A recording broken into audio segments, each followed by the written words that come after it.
Hello and welcome to Record Rep, the Adventist Record News Podcast. It's Friday, June 12. I'm Juliana Muniz. And I'm Jankiewicz. This week, 2 Adventist volunteers are recognized for their service in Tasmania. One of Fiji's oldest Adventist schools opens a new multi-purpose hall. And an Avondale researcher leads a landmark study with implications for hospitals around the world. But first, Ashley, what's been making headlines around the world? Church members in the East Visayan region of the Philippines dedicated their mobile phones for evangelism during the recent Christian Ambassadors Federation of Churches week-long gathering.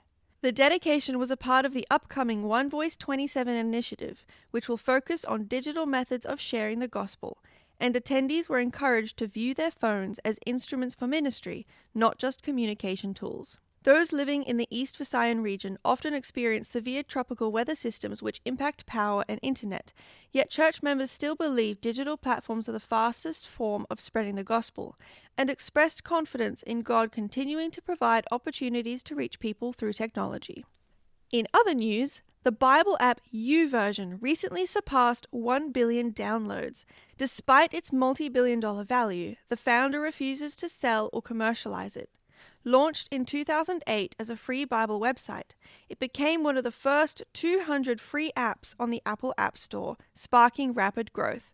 True to its mission to keep Scripture free and accessible, it rejects monetization through ads, subscriptions, or premium tiers. Instead, it's funded by donations and supported by a church in Oklahoma, USA. Today, the app offers more than 2,400 Scripture versions in more than 1,600 languages. Now back to the South Pacific. 2 long-serving Seventh-day Adventist volunteers have been recognized at the 2026 Glenorchy Community and Volunteer Awards in Tasmania. James Campbell, who serves with the Collinsvale Fire Brigade, was recognized for his contribution to the Glenorchy community, while Sandra Farah was acknowledged for more than 2 decades of service through the Adra Op Shop in Glenorchy. Ms. Farah has volunteered at the store since it opened in 2001 and has served as manager since 2005. Tasmanian Conference President Dr. Jeff Parker congratulated both recipients, saying the recognition reflects not only their dedication, but also the contribution of many volunteers serving in Adventist churches and ministries across Tasmania. One of Fiji's oldest Adventist schools has opened a new multi-purpose hall designed to support learning, worship, and community activities. The new facility at Suva Seventh-day Adventist Primary School will serve more than 750 students and provide a central venue for assemblies, examinations, sporting events, and cultural programs. Fiji Education Minister Asari Randrondro attended the opening ceremony alongside church and community leaders and encouraged students to make full use of the new facility. To our students, this facility has been built for you.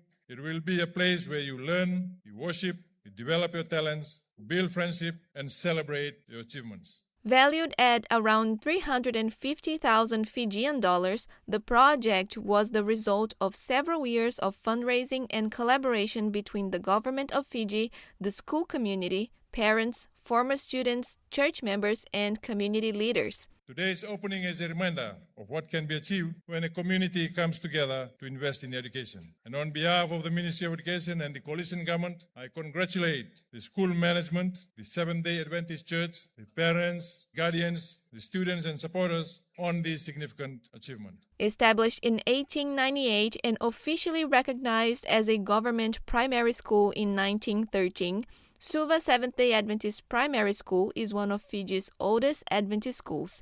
The new multi-purpose hall is the latest in a series of recent infrastructure improvements at the school, following the opening of new restroom facilities by Mr. Randrondro in 2024.